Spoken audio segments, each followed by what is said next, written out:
عفان میرال کے برابر میں ہی بیٹھا تھا، رنگت اڑی ہوئی تھی، بے حد گھبرایا ہوا تھا، اور میرال، اس کا رنگ تو لٹھے کی مانند سفید پڑ چکا تھا۔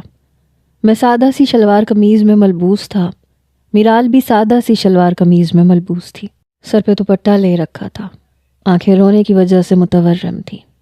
میں نے ایک نظر بھی اس کی طرف ٹھیک سے نہیں ڈالی تھی۔ میرال کا پورا وجود کانپ رہا تھا۔ عفان کا ہاتھ میرال نے مضبوطی سے پکڑ رکھا تھا۔ مولانا صاحب نکاح کر چکے تھے، چند گواہ بھی شامل ہوئے تھے، وہ بھی جا چکے تھے، بس ڈرائنگ روم میں ہم تینوں ہی تھے۔ میرال پلیز، بس چند دنوں کی بات ہے۔ عفان اس سے اپنا ہاتھ چھڑوا رہا تھا۔ میرال میرا ہاتھ چھوڑو، کیا کر رہی ہو تم؟ میرال نے نفی میں سر ہلایا۔ نہیں عفان پلیز، مجھے یہاں نہیں رکنا۔ میرال کا فک پڑتا رنگ دیکھ کے میرا جی چاہا زمین پھٹے اور میں اندر چلا جاؤں۔ مجھے بار بار مریم کا خیال آ رہا تھا، جو ہر بات سے انجان تھی۔ میرال ٹرائی ٹو انڈرسٹینڈ، مجھے بھی تو سمجھو نا یار، کیا میرے لیے آسان ہے؟ عفان اسے سمجھانے کی کوشش کر رہا تھا۔ عفان پلیز تم مجھے مشکل میں ڈال رہے ہو، میں مر کے بھی یہ سب شاید نہ کر پاؤں۔ وہ روئے جا رہی تھی، سسکیوں سے رو رہی تھی۔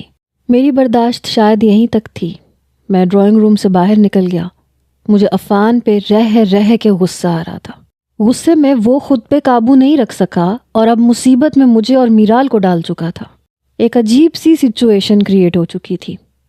مجھے ابھی بھی وہ رات یاد تھی جب مریم کے ساتھ مجھے برستی بارش میں نہانا پڑا تھا۔ اسی رات میری زندگی میں ساری گڑبڑ شروع ہوئی تھی۔ نوفل کم آن، میری کمر پہ ہاتھ رکھو۔ یوں؟ میرا ہاتھ مریم نے اپنی کمر پہ رکھا۔ میں نے گہری سانس لی۔ اب کیا کروں؟ میں گانے اور ڈانس کرنے سے بالکل ناواقف تھا۔ میری آنکھوں کی طرف دیکھو، میرے دونوں کندھوں پہ اس نے اپنے دونوں ہاتھ رکھے۔ وہ مجھے ڈانس کے اسٹیپ سکھا رہی تھی۔ تم جیسی پاگل، اسٹوپڈ اور سرپھری لڑکی میں نے آج تک نہیں دیکھی۔ وہ مسکرانے لگی۔ اب اس میں میرا کیا قصور جو مجھے شوہر ان رومانٹک ملا ہے؟ اسے رومانس بھی تو سکھانا ہے نا کہ کیسے کرتے ہیں، ورنہ میں تو وقت سے پہلے ہی بوڑھی ہو جاؤں گی۔ اور مجھے بوڑھا نہیں ہونا، اپنی لائف کو بور نہیں گزارنا، سمجھے نا؟ میرے لیے سب کچھ تم ہو نوفل، اسی لیے مجھے اپنی خواہشات تم ہی سے پوری کرنی ہے، سمجھے؟ ناؤ کس می۔ شاید آپ کو یہ سب کچھ عجیب لگے، لیکن ضروری تو نہیں کہ جذبات اور خواہشات میں صرف مرد ہی اظہار کرتا ہے، عورت کو بھی پورا حق ہے۔ مگر بعض عورتیں یہ خواہش دبا جاتی ہیں کہ نہ جانے شوہر اسے کہیں بے شرم نہ سمجھے، لیکن مریم ایسی نہیں تھی۔ جو اس کے دل میں ہوتا تھا وہی زبان پہ ہوتا تھا۔ اس سے پہلے کہ ہم دونوں ہی بے خودی میں ہر چیز سے بیگانے ہوتے، باہر کی ڈور بیل بجی۔ رات کے 4 بجے اس طوفانی بارش میں کون ہو سکتا تھا؟ ہمارا گھر بس 5 مرلے کا تھا، اتنا بڑا نہیں تھا کہ چوکیدار رکھا جاتا۔ نوفل، اس وقت کون ہو سکتا ہے؟ مریم بھی کچھ پریشان ہوئی کیونکہ مسلسل وقفے سے بیل بج رہی تھی۔ تم اندر جاؤ، چینج کرو، میں دیکھتا ہوں کون ہے۔ مریم اندر چلی گئی۔ میں مین دروازے کے پاس آیا۔ کون ہے؟ میں عفان، پلیز نوفل دروازہ کھولو۔ مجھے حیرت ہوئی، عفان کراچی سے یہاں کیا کرنے آیا تھا، وہ بھی میرے گھر؟ میں نے دروازہ کھولا تو سامنے عفان تھا اور اس کے ساتھ ایک لڑکی بھی تھی، دونوں ہی بارش سے بھیگے ہوئے تھے۔ عفان، تم یہاں؟ میں ٹھیک سے حیران بھی نہیں ہو پایا تھا۔ میں اندر آ سکتا ہوں؟ اس نے ایک نظر میرال پہ ڈال کے مجھ سے پوچھا۔ ارے ہاں آؤ نا۔ میں پیچھے ہٹ گیا۔ وہ دونوں ہی اندر آ گئے۔ ہاتھ میں دستی بیگ تھے جو دونوں نے کندھے پہ لٹکا رکھے تھے۔ مجھے کچھ گڑبڑ کا احساس ہو رہا تھا۔ عفان میرال کا ہاتھ پکڑ کے اسے اندر لاؤنج کے اندر لے گیا۔ میں ان دونوں کے پیچھے ہی لاؤنج میں داخل ہوا۔ لڑکی ٹھنڈ سے کانپ رہی تھی۔ عفان، تم مجھے کہاں لائے ہو؟ وہ بے حد نروس لگ رہی تھی۔ جسٹ ریلیکس، میرے دوست کا گھر ہے۔ پھر مجھ سے کہنے لگا، کوئی خالی کمرہ ہے جہاں میرال چینج کر لے؟ میں نے ایک کمرے کی طرف اشارہ کیا۔ میرال اپنا بیگ لے کے اس کمرے میں چلی گئی۔ عفان، یہ لڑکی کون ہے؟ میں کافی سنجیدگی سے پوچھنے لگا۔ یار بتایا تھا نا تمہیں، مجھے ایک لڑکی سے محبت ہو گئی ہے، یہ وہی ہے میرال۔ تو کیا شادی ہو گئی تم لوگوں کی؟ مجھے کچھ شک سا ہونے لگا. نہیں یار، سب سے بڑا مسئلہ ہی یہی ہو رہا ہے. میرال کے گھر والے خاندان سے باہر شادی نہیں کرتے، اور میرال کی منگنی اس کے والد نے اپنے بھانجے سے کر دی تھی. چند دن بعد شادی تھی. ہمارے پاس دوسرا کوئی راستہ نہیں بچا تھا، اس لیے. یہ کہہ کے وہ چپ ہو گیا. میں نے کہا اس لیے کیا تم عفان تم لڑکی کو بھگا کے لے آئے ہو؟ میرے تو ہوش گم ہونے لگے. اس نے اس بات میں سر ہلایا. میرے پاس دوسرا کوئی راستہ نہیں بچا تھا. عفان تمہارا دماغ تو خراب نہیں ہو گیا تھا؟ یہ کیا کیا ہے تم نے؟ تمہیں ذرا بھی شرم نہیں آئی؟ اس لڑکی کے گھر والے کتنے پریشان ہو رہے ہوں گے. وہ کہنے لگا تو کیا کرتا میں؟ اپنی ہی محبت کو کسی اور کا ہونے دیتا. یہ تو میں نہیں کر سکتا تھا، اس لیے اپنا گھر چھوڑ کر ہم یہاں آ گئے. اب بس نکاح کریں گے اور میں نوکری کر لوں گا. جب میرال کے گھر والوں کا دماغ ٹھیک ہوگا تو ہم واپس چلے جائیں گے. میں نے عفان کو تعصب سے دیکھا. تم جانتے ہو تم نے کیا کیا ہے؟ عفان تم ایک لڑکی کو بھگا کے یہاں لے کے آئے ہو. I can't believe. Naufal please سمجھنے کی کوشش کرو، دوسرا کوئی راستہ نہیں بچا تھا. میں نے کہا اگر وہ لوگ رشتہ نہیں دے رہے تھے تو پیچھے ہٹ جاتے. یہ کیا کیا ہے تم نے؟ اور یہ لڑکی یہ بھی بنا سوچے سمجھے تمہارے ساتھ بھاگ کے آ گئی. یار وہ نہیں مان رہی تھی. میں نے اپنی جان لینے کی دھمکی دی تھی، پھر وہ میرے بہت مجبور کرنے پہ میرے ساتھ آئی ہے. ہم ایک دوسرے کے بغیر نہیں رہ سکتے. میں نے کہا یہ کیسی محبت ہے کہ تم اسے اپنی عزت سے نہیں اپنا سکتے تھے؟ کہنے لگا اپنانے کے لیے ہی لایا ہوں. سچ کہہ رہا ہوں میں نے اس کے ساتھ ابھی تک کچھ بھی ایسا نہیں کیا. نکاح کے بعد ہی کروں گا. میں نے کہا تمہیں کیا لگتا ہے کہ اس طرح سے نکاح کیا جاتا ہے؟ نہ تمہارے گھر والے شامل ہیں نہ اس کے گھر والوں کو کچھ پتا ہے. دیکھو میں تمہیں یہی مشورہ دوں گا کہ تم اس لڑکی کے گھر والوں کو بتا دو کہ میرال تمہارے ساتھ ہے. عفان کہنے لگا تم کیا چاہتے ہو؟ اس کے بھائی مجھے گولی مار کے جان سے مار دیں. اس وقت وہ لوگ پاگل ہو چکے ہیں، غصے کے مارے وہ میری جان لے لیں گے. میں کہہ تو رہا ہوں بتا دوں گا. جب سب کا غصہ ختم ہو جائے گا تو میں انہیں بتا دوں گا، پھر انہیں مجبوراً ہمیں قبول کرنا پڑے گا. میں اپنا سر پکڑ کے وہیں صوفے پہ بیٹھ گیا. میں نے کہا مجھے تو کچھ سمجھ میں نہیں آ رہا، تم اتنا بڑا قدم کیسے اٹھا سکتے ہو؟ تبھی میرے کمرے سے مریم باہر آئی. عفان کو دیکھ کے اس نے سر پہ جلدی سے دوپٹہ لیا. عفان کی نظر بھی مریم پہ پڑ چکی تھی. السلام علیکم بھابھی. عفان نے فوراً کھڑے ہو کے سلام کیا. مریم نے سلام کا جواب دیا. مجھے سوالیہ نظروں سے دیکھ رہی تھی. میں نے کہا یہ میرا دوست ہے، میرا اسٹوڈنٹ بھی رہ چکا ہے. کچھ دیر بعد میرال بھی کمرے سے باہر آئی. کپڑے چینج کر چکی تھی. مریم اسے دیکھ کے سلام کرنے لگی، خیریت پوچھنے لگی. مریم کو لگا کہ شاید دونوں میاں بیوی ہیں.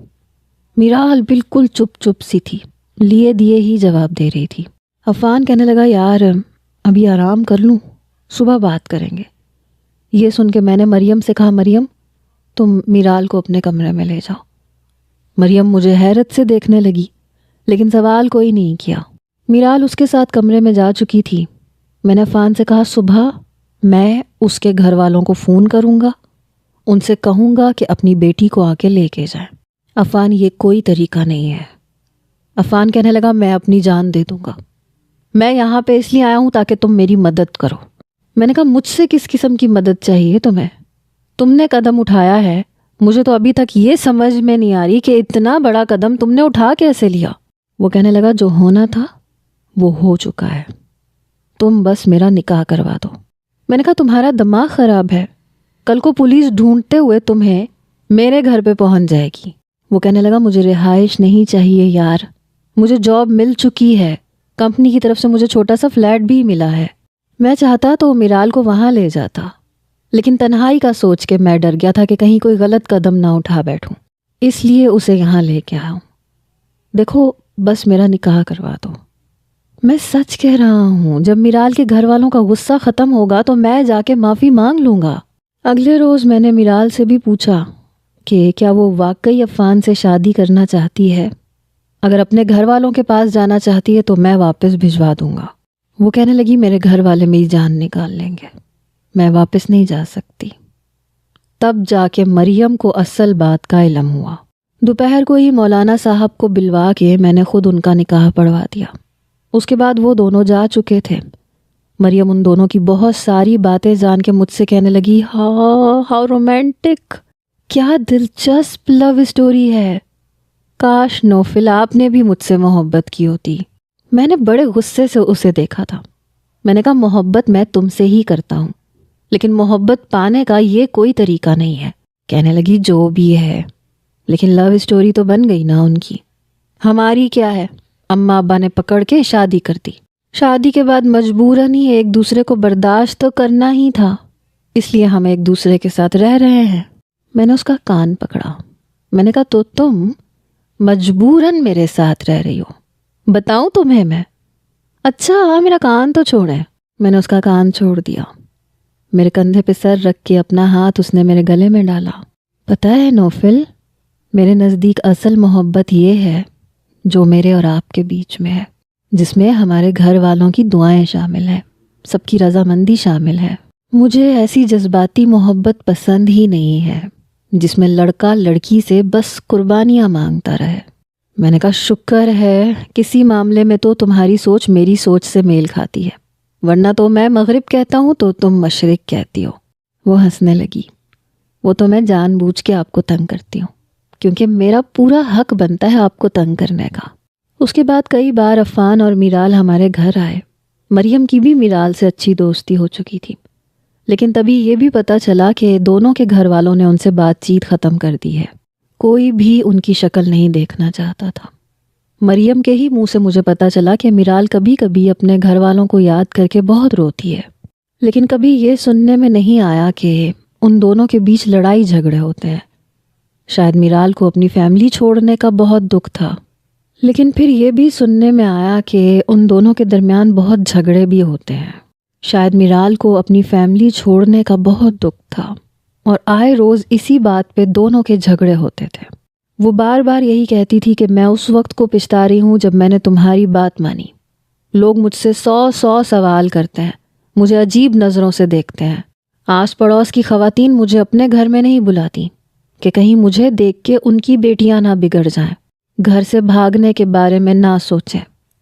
اور پھر یہی وجہ طلاق کی وجہ بھی بن گئی۔ بہرحال میری شادی کو 1.5 سال گزر گیا تو مریم کو یہ فکر ستانے لگی کہ ہمارا بچہ ابھی تک کیوں نہیں ہونے والا ہوا، ہم ابھی تک سنگل کیوں ہیں۔ کئی بار مجھ سے کہہ چکی تھی کہ لیڈی ڈاکٹر کے پاس جاتے ہیں، چیک اپ کرواتے ہیں۔ میں یہی کہہ کے ٹال رہا تھا کہ ابھی شادی کو عرصہ ہی کتنا ہوا ہے، دیکھو میں اس قسم کے علاج کے حق میں نہیں ہوں۔ لیڈی ڈاکٹر کا کیا ہے، الٹے سیدھے ٹریٹمنٹ بتا دے گی، انجیکشن، میڈیسن اور پتہ نہیں کیا کیا۔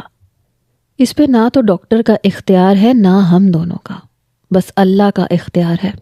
اللہ سے مانگ رہے ہیں، اللہ تعالیٰ دے بھی دے گا، لیکن اس کو چین نہیں تھا۔ لیڈی ڈاکٹر کے پاس بھی گئی، میرے بھی سارے ٹیسٹ کروائے، اپنے بھی کروائے، ہم دونوں ہی ٹھیک تھے، کوئی مسئلہ نہیں تھا، بس ایک قدرتی طور پہ اللہ کا حکم نہیں تھا۔ لیکن مریم نے اس چیز کو کچھ زیادہ ہی سوار کر لیا تھا۔ وجہ یہ تھی کہ اس کے بھائی کی شادی بھی مریم کے ساتھ ہی ہوئی تھی، اور اللہ نے انہیں بیٹے سے نواز دیا تھا۔ تب سے مریم کے اندر بھی یہ خواہش حد سے زیادہ بڑھنے لگی۔ اب اس کے والدین عمرے پہ جا رہے تھے تو کہنے لگی کہ میں نے بھی عمرے پہ جانا ہے، اللہ کے ہاں جا کے دعا مانگوں گی تو اللہ تعالیٰ ہمیں ننھے منھے جڑواں بچے دے دے گا، ایک بیٹا اور ایک بیٹی، پھر ہماری فیملی کمپلیٹ ہو جائے گی۔ میں نے بھی انکار نہیں کیا، لیکن یہ نہیں پتا تھا کہ پیچھے سے یہ سب کچھ ہو جائے گا۔ میرال اور عفان کی شادی کو تو ابھی 8 مہینے گزرے تھے، اور غصے میں آ کے عفان نے اسے طلاق بھی دے دی تھی۔ میں بس یہی سوچ رہا تھا کہ کیسے یہ سب کچھ کر سکتا ہوں۔ اول تو میں نے یہ نیت ہی نہیں کی تھی کہ میں میرال کو طلاق دوں گا۔ اگر حلالے کی نیت سے نکاح کرتا تو گناہ کا مرتکب ہو جاتا۔ بے شک یہ نکاح میں نے عفان کے مجبور کرنے پہ کیا تھا، لیکن میری نیت حلالے کی ہرگز بھی نہیں تھی۔ کچھ نہیں سوچا تھا کہ آگے کیا ہوگا اور آگے کیا کروں گا۔ مریم کے بارے میں سوچتا تھا تو دل زور زور سے دھڑکنے لگتا تھا۔ وہ تو مجھے کسی سے بھی شیئر نہیں کر سکتی، کیا سوچے گی میرے بارے میں۔ میں سر پکڑے اپنے کمرے میں بیٹھا یہی سوچ رہا تھا جب کمرے پہ ذرا سی دستک ہوئی۔ میں بری طرح سے چونک گیا۔ دیکھا تو عفان میرال کا بازو پکڑ کے اسے اندر لے کے آیا۔ ابھی بھی وہ رو رہی تھی۔ عفان نے اسے بیڈ پہ بٹھا دیا۔ عفان کی اپنی آنکھیں بھی سرخ تھیں۔ پھر کمرے سے باہر چلا گیا، جاتے ہوئے دروازہ بند کر کے گیا، اور مجھے لگا جیسے میرا دل سینے میں تھم گیا ہو۔ وہ بھی روئے جا رہی تھی۔ بیڈ کی چادر اس نے اپنی دونوں مٹھیوں میں جکڑی ہوئی تھی۔ اسی وقت میرے موبائل پہ مریم کی کال آنے لگی۔ پیچھے سے میرال سسکیوں سے روئے جا رہی تھی۔ میں نے موبائل اٹھایا اور کمرے سے باہر نکل گیا۔ فون اٹھایا۔ کیسے ہو سویٹ ہارٹ؟ میں نے کہا شرم کرو، کہاں گئی ہو تمہیں اندازہ ہے؟ کہنے لگی تو کیا ہوا، اپنے شوہر کو ہی کہہ رہی ہوں، کسی اور سے تھوڑی کہہ رہی ہوں، اور شوہر کو کہنا جائز ہے۔ میں نے کہا اچھا فون کیوں کیا ہے؟ کہنے لگی اس لیے کہ میں بتا سکوں کہ خیر سے میں نے عمرہ کر لیا ہے۔ پتہ نہیں کیوں کچھ دیر پہلے میں بے حد بے چین تھی، بار بار آپ یاد آ رہے تھے، اور آپ کی طرف سے دل بے حد پریشان ہو رہا تھا۔ لگ رہا تھا جیسے آپ پریشان ہیں، ٹھیک نہیں ہیں۔ اتنی بے چینی میں نے آج تک کبھی محسوس نہیں کی نوفل، بس اسی لیے فون کر لیا۔ آپ ٹھیک تو ہیں نا؟ میں حیران تھا کہ اسے کیسے پتہ چل گیا کہ میں پریشان ہوں۔ میں نے کہا نہیں، میں بالکل ٹھیک ہوں، مجھے کچھ نہیں ہوا۔ کہنے لگی کھانا تو ٹھیک سے کھا رہے ہیں نا؟ میں نے سب فریز کر کے رکھا تھا، کوئی مشکل تو پیش نہیں آ رہی؟ میں نے کہا نہیں، کوئی مشکل پیش نہیں آ رہی۔ کہنے لگی اماں ابا کی طبیعت کچھ ٹھیک نہیں ہے، ہو سکتا ہے میں 15 دن بعد ہی واپس آ جاؤں۔ میں نے کہا ٹھیک ہے، تم ان کا بھی خیال رکھو اور اپنا بھی۔ یہ کہہ کے میں نے فون بند کر دیا۔ اپنے کمرے میں جانے کو جی ہی نہیں چاہ رہا تھا۔ بے دلی سے میں نے اپنے کمرے کا دروازہ کھولا۔ وہ ابھی بھی روئے جا رہی تھی۔ میں نے کہا میرال، ہاتھ منہ دھو کے تم آرام کر سکتی ہو۔ یہ کہہ کے میں نے کمرے کا دروازہ بند کیا اور دوسرے کمرے میں جا کے لیٹ گیا۔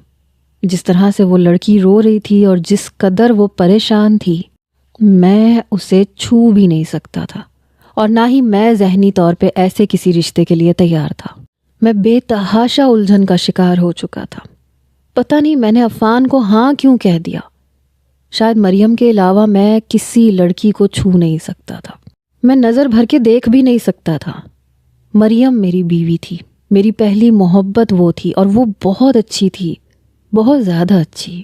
اس کے ساتھ بے وفائی کرنے کا میں سوچ بھی نہیں سکتا تھا۔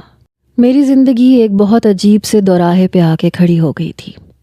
اگر میرال سے حلالے کی نیت سے نکاح کرتا تو خدا کی لعنت اور غصے اور غضب کا مستحق ہوتا، اور اگر میرال سے کوئی رشتہ قائم کر بھی لیتا تو وہ زنا کے زمرے میں آتا۔ میرے دماغ میں اس وقت کچھ بھی نہیں تھا کہ میں کیا کروں گا اور کیا نہیں کروں گا، لیکن یہ پکا تھا کہ میں میرال کو طلاق نہیں دوں گا۔ یہی سوچتے سوچتے نہ جانے کب میری آنکھ لگ گئی۔ صبح 6-7 بجے کا وقت تھا جب عفان کی کال آ رہی تھی۔ میں نے فون اٹھایا۔ کہنے لگا وہ نوفل، وہ میرال ٹھیک ہے؟ میں اس کی بات کا مطلب سمجھ چکا تھا۔ میں نے کہا مجھے نہیں پتا، میں دوسرے کمرے میں ہوں۔ میری بات سن کے کہنے لگا واٹ؟ مطلب تم اس کے کمرے میں گئے ہی نہیں؟ میں نے کہا نہیں۔ عفان کہنے لگا تمہارا دماغ تو ٹھیک ہے، تمہیں پتا ہے یہ رات میں نے کیسے کاٹی ہے؟ میں نے کہا تو میں کیا کروں؟ شاید تمہارے لیے یہ سب کچھ آسان ہوگا، میرے لیے نہیں ہے۔ ایک روتی سسکیاں بھرتی ہوئی لڑکی کے ساتھ میں زبردستی ایسا کوئی رشتہ قائم کروں، اور نہ ہی میں ذہنی طور پہ تیار ہوں اور نہ ہی میرال۔ کیا تمہارے نزدیک عورت کو پا لینا زیادہ اہم ہوتا ہے، چاہے زبردستی ہی کیوں نہ ہو؟ لیکن میرے نزدیک ایسا نہیں ہے۔ عفان گہری سانس لے کے کچھ دیر بعد بولا، ٹھیک ہے، میں سمجھ سکتا ہوں میں نے تمہیں بہت بڑی مشکل میں ڈال دیا ہے، اور میرال کو بھی۔ اچھا بتاؤ کتنا وقت چاہیے تمہیں؟ میں نے کہا میں کچھ نہیں کہہ سکتا، لیکن کچھ وقت تو لگے گا، 2 دن بھی لگ سکتے ہیں، 1 ہفتہ بھی لگ سکتا ہے۔ وہ کہنے لگا یہاں میری جان پہ بنی ہوئی ہے، میرے لیے لمحہ لمحہ کاٹنا مشکل ہے، اور تم کہہ رہے ہو 1 ہفتہ لگ سکتا ہے۔ میں چاہتا تھا کہ وہ تڑپے، اسے تکلیف ملے، تاکہ اسے احساس ہو کہ میاں بیوی کا رشتہ ہوتا کیا ہے، جسے توڑنا اسے اتنا آسان لگا، اور اتنا ہی آسان اسے دوبارہ جوڑنا لگ رہا تھا۔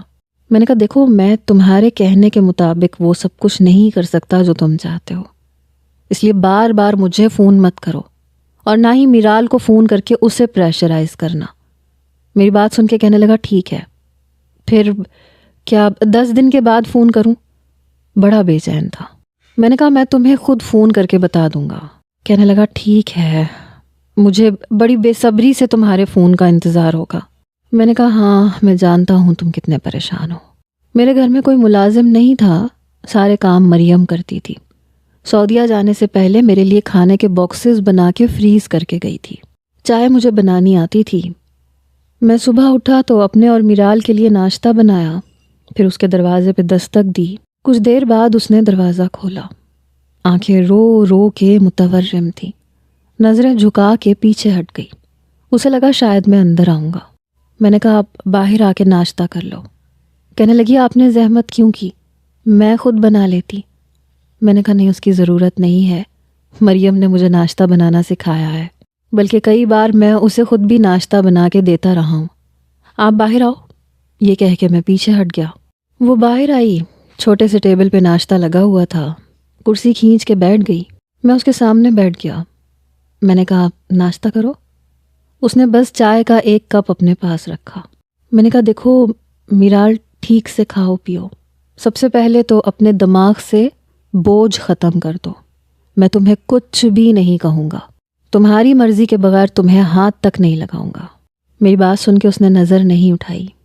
کہنے لگی آپ جانتے نہیں ہیں میں آپ کے سامنے کتنی شرمندہ ہوں، آپ شاید میری کیفیت کو سمجھ نہیں سکتے، اور اگر آپ میری اجازت کے منتظر ہیں تو میں آپ کو شاید یہ اجازت کبھی بھی نہیں دوں گی، میں کبھی دے ہی نہیں سکتی۔ میں نے کہا میں سمجھ سکتا ہوں، اور میں زبردستی کا قائل نہیں ہوں، نہ میرا شمار جانوروں میں ہوتا ہے۔ میں انسان ہوں اور سامنے والے کے ساتھ انسانیت ہی برت سکتا ہوں، حیوانیت نہیں۔ میں نے کہا ناشتہ ٹھیک سے کرو، کھانا مریم بنا کے فریز کر کے گئی ہے، بھوک لگے تو گرم کر کے کھا لینا۔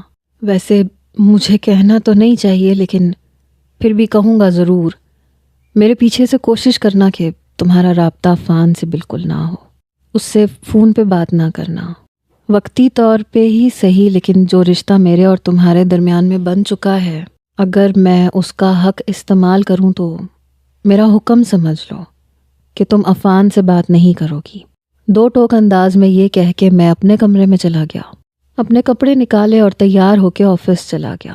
میں چاہتا تھا کہ میرال بھی عفان سے بات نہ کرے، وہ بنا پانی کی مچھلی کی طرح تڑپے، تاکہ اسے پتہ چلے کہ بیوی کی اہمیت کیا ہوتی ہے۔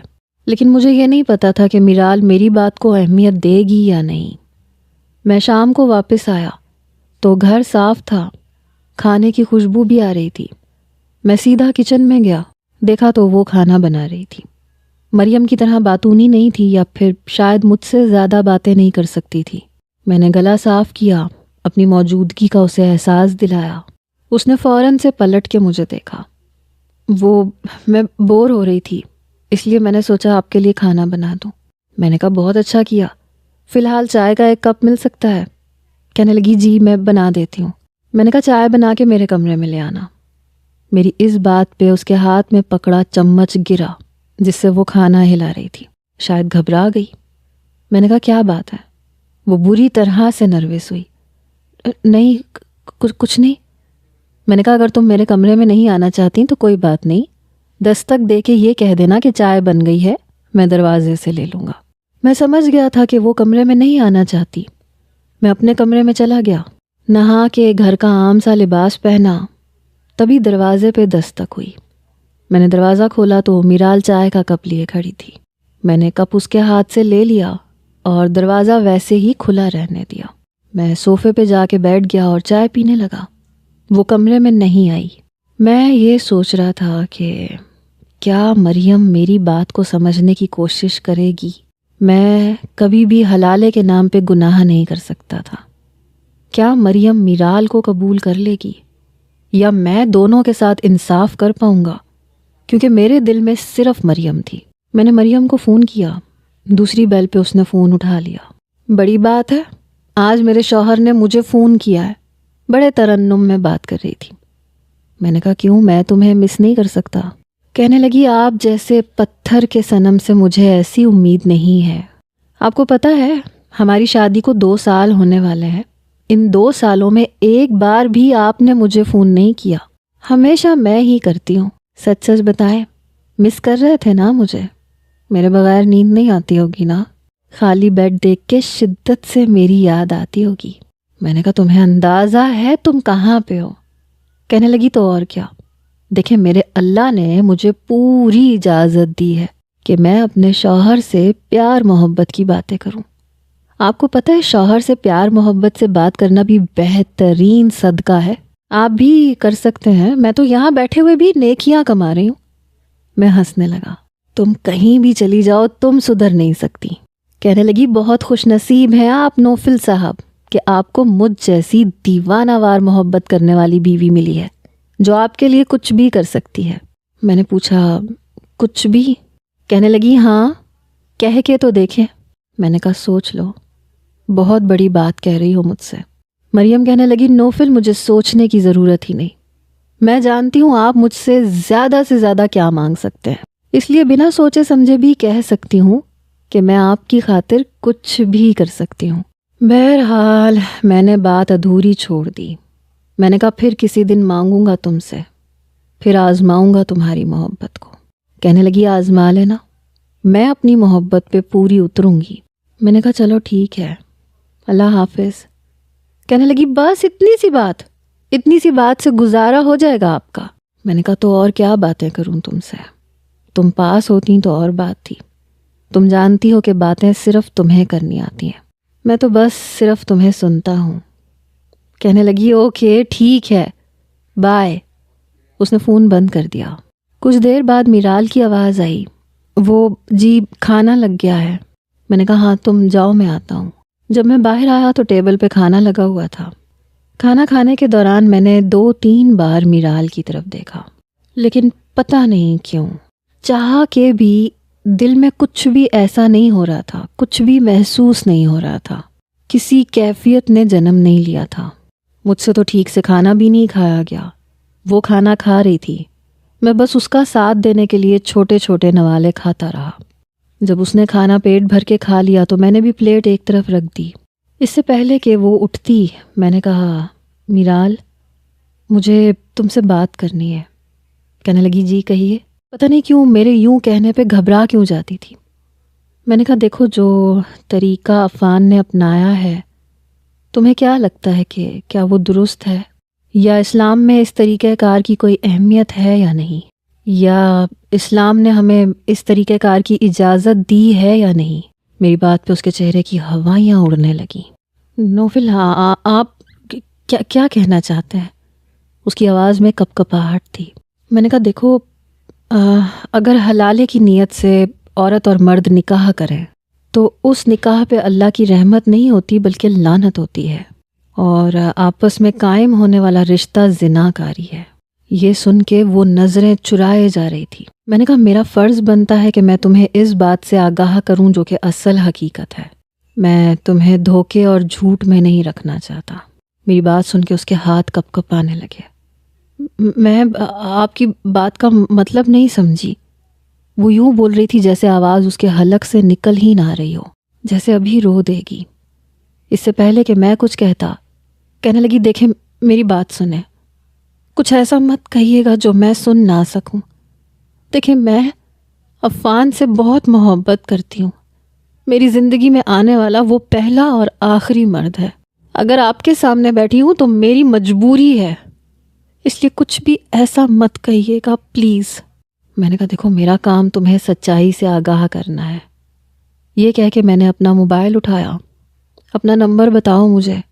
کہنے لگی جی کیا مطلب؟ میں نے کہا اپنا نمبر بتاؤ، میرے پاس تمہارا نمبر سیو نہیں ہے۔ تو اس نے مجھے اپنا فون نمبر بتایا۔ میں نے واٹس ایپ پہ اسے کافی سارے میسیجز بھیج دیے۔ میں نے کہا انہیں پڑھ لینا اور چاہو تو تصدیق بھی کر لینا۔ حلالے کا صحیح طریقہ کار اس میں لکھا ہوا ہے کہ آخر حلالے کے بارے میں کہا کیوں گیا ہے۔ میری بات نے شاید اسے پریشان کیا۔ جلدی سے اٹھ کے اپنے کمرے میں چلی گئی اور دروازہ بند کر لیا۔ میں نے برتن اٹھائے، 2-4 پلیٹیں ہی تھیں، وہ میں نے خود ہی دھوئی، کھانا بھی فریج میں رکھ دیا۔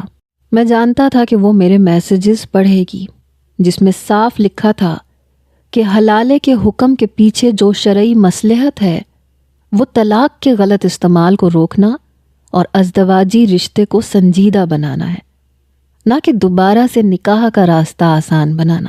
اسلام میں طلاق کو آخری حل کے طور پہ لکھا گیا ہے، نہ کہ غصے یا ضد میں دیا جانے والا لفظ۔ کچھ لوگ معمولی بات پہ 3 طلاقیں دے دیتے ہیں اور پھر پچھتانے کے فوراً بعد دوبارہ نکاح کرنا چاہتے ہیں۔ اللہ تعالیٰ نے حلالے کا اصول اسی لیے رکھا ہے کہ مرد کو یہ احساس ہو کہ اگر اس نے 3 طلاقیں دے دیں تو اب وہ عورت آسانی سے اس کے پاس واپس نہیں آ سکتی۔ اللہ تعالیٰ نے فرمایا ہے کہ پھر اگر شوہر اسے 3 بار طلاق دے دے تو اب وہ اس کے لیے حلال نہیں ہے، یہاں تک کہ وہ کسی دوسرے مرد سے نکاح کرے۔ باحوالہ سورہ بقرہ آیت نمبر 230۔ یہ آیت صاف بتاتی ہے کہ 3 طلاقوں کے بعد پہلا شوہر دوبارہ نکاح نہیں کر سکتا جب تک کہ عورت دوسرے مرد سے حقیقی شادی نہ کرے اور وہ نکاح قدرتی طور پہ ختم نہ ہو، یعنی طلاق یا وفات سے۔